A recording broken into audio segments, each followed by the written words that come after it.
Oh, bagi kita itu dokter tipe itu nggak penting gitu. Ya. Justru saya dapat informasi 5 hari dia di Solo tidak diterima oleh Pak Jokowi. Gitu. Oh. 5 hari. Ya.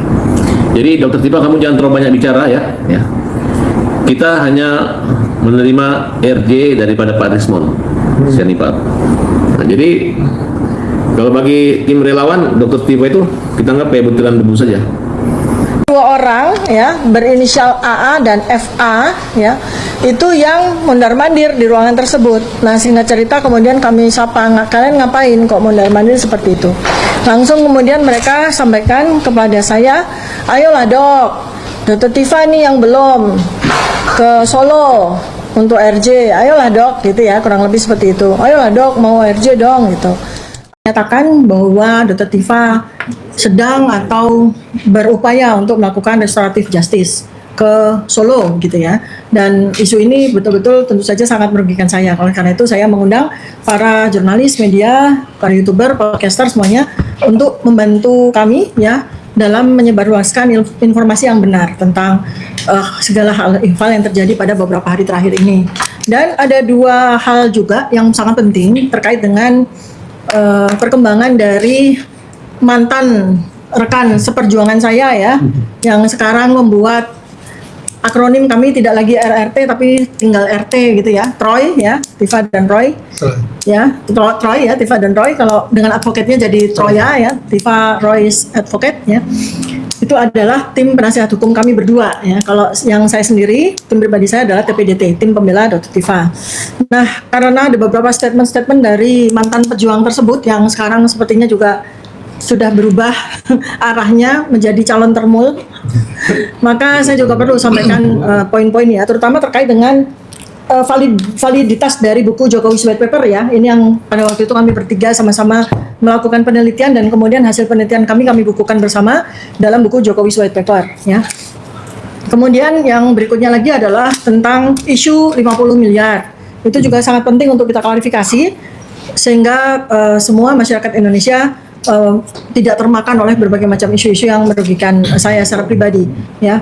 Yang pertama adalah tentang isu restoratif justice ya. Jadi ini memang ada cerita yang sampai dengan hari ini belum saya deklarasi ya kepada masyarakat Indonesia gitu. Dan saya sampaikan ini karena ada beberapa saksi mata, yaitu para penasihat hukum saya sendiri, para PH saya yang juga bersama-sama menjadi atas peristiwa yang terkait dengan RJ tersebut ya. Jadi pada hari Kamis tanggal 29 Januari 2026, di mana itu adalah hari saya wajib lapor, saya bersama beberapa PH saya termasuk Bang Ramdan Syah itu ada di ruang pemeriksaan Polda untuk kami menanti giliran untuk wajib lapor. Nah, pada waktu kami sedang duduk di lobi ruang pemeriksaan tersebut, ada 2 orang ya, kita sebut termul atau bukan? Inisial. Pokoknya termul lah gitu ya. Ada 2 orang ya berinisial AA dan FA ya, itu yang mondar-mandir di ruangan tersebut. Nah, singkat cerita kemudian kami sapa, kalian ngapain kok mondar-mandir seperti itu? Langsung kemudian mereka sampaikan kepada saya, ayolah dok, Dr. Tifa nih yang belum ke Solo untuk RJ, ayolah dok gitu ya, kurang lebih seperti itu. Ayolah dok mau RJ dong gitu. Ada loh temennya yang sudah tanda tangan untuk RJ gitu. Ingat ya baik-baik teman-teman ya, itu tanggal 29 Januari 2026. Dan 2 orang tersebut menyatakan salah satu kawan kami dengan inisial RHS itu sudah tanda tangan untuk RJ ya.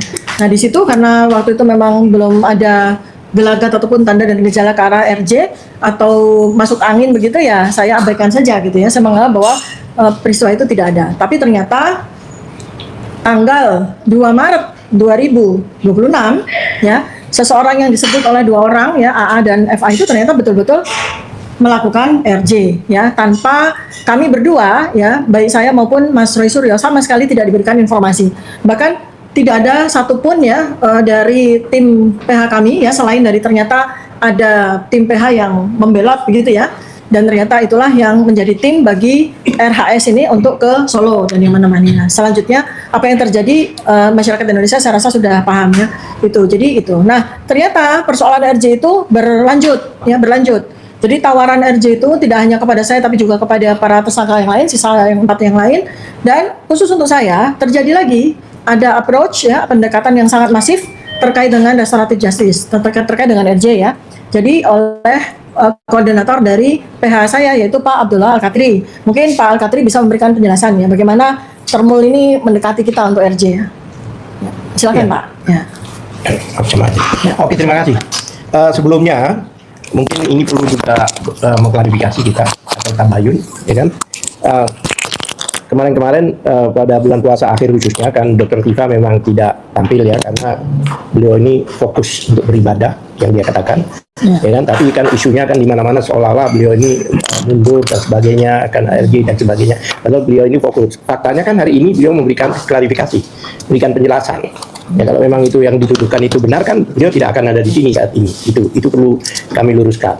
Kedua, memang beberapa hari yang lalu saya dihubungi oleh salah satu circle-nya Jokowi, circle ya bisa dikatakan circle satu ya. Bukan Termul ya? Circle Boleh, ya? boleh lah. Circle, ya kan, saya tidak sebut namanya, tapi itu yang sering di TV dan sebagainya.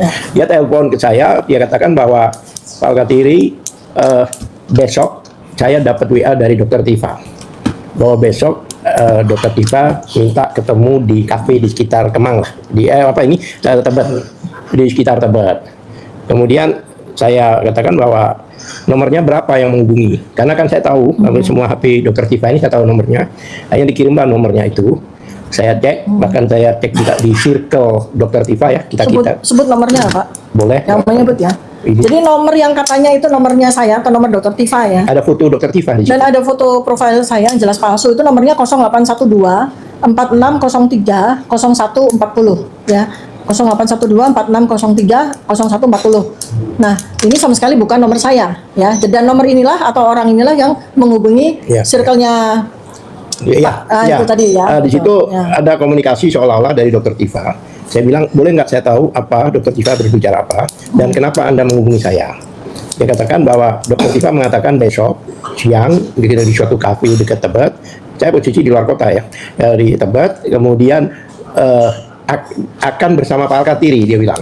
Jadi Dr. Tifa ini minta ditemani saya, bahkan orang tersebut disuruh menghubungi saya. Katanya, hanya telepon saya itu besok gimana Pak, jadi nggak begini-gini dan sebagainya.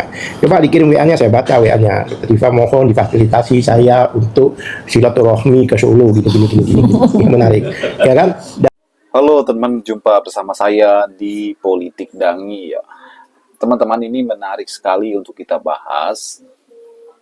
Kasus ijazah Pak Jokowi ini ya, kita tahu ini sudah masuk babak keberapa ya. Setelah Egy Sujana ya dan Damai dan temannya ya teman-teman ya, itu sowan ke Solo kemudian mengajukan RJ ya. Dan kemudian Rismon itu kembali mengajukan RJ dan meminta maaf ke Jokowi. Kemudian Rismon mengatakan bahwa ijazah Pak Jokowi itu adalah asli ya. Dan yang menarik adalah ketika Dr. Tifa ya sebelum Lebaran kemarin itu menghilang ya, kata media. Dr. Tifa juga mengklarifikasi ya di akun X-nya yang mengatakan bahwa ia tidak menghilang, ia hanya mempersiapkan diri ya untuk menyambut hari Lebaran, teman-teman. Nah, setelah itu beredar kabar ya Dr. Tifa itu sowan ke Solo, beredar kabar Tifa akan mengikuti jejak Rismon, Tifa akan bersama-sama ya di barisan Rismon ya. Dan Farhad Abbas, teman-teman ya. Farhad Abbas ini pengacara dan memberikan keterangan bahwa bahkan ia mengatakan ya Tifa jangan keluar-keluar katanya. Ini menanggapi bagaimana konferensi pers yang dilakukan oleh Dr. Tifa bersama dengan kuasa hukumnya dan rekan-rekannya. Itu teman-teman mengklarifikasi bahwa ia ya tidak benar seperti yang diberitakan bahwa ia menghilang kemudian pergi ke Solo ya. Bahkan Dr. Tifa ini mengungkapkan bahwa ia kemudian menjadi seorang yang ya ingin diajak mengajukan RJ, teman-teman. Dan Dr. Tifa bahkan katanya dia menolak dan sebagainya. Dia tidak akan mengikuti langkah Rismon ya, yang sowan ke Solo kemudian mengajukan RJ. Ya ini sangat menarik teman-teman ya. Jadi tuding menuding antara kedua belah pihak. Namun yang jelas Dr. Tifa ya tidak mengikuti Rismon sepertinya teman-teman ya. Kalau kita lihat dari konferensi persnya. Dan Farhad Abbas ini ya, mengatakan bahwa dia mendengar bahwa Dr. Tifa sudah ke Solo itu bahkan sampai 5 hari namun ditolak Jokowi ya untuk bertemu dan mengajukan RJ teman-teman. Bagaimana menurut kalian? Kita diskusi di kolom komentar ya. Sampai jumpa lagi.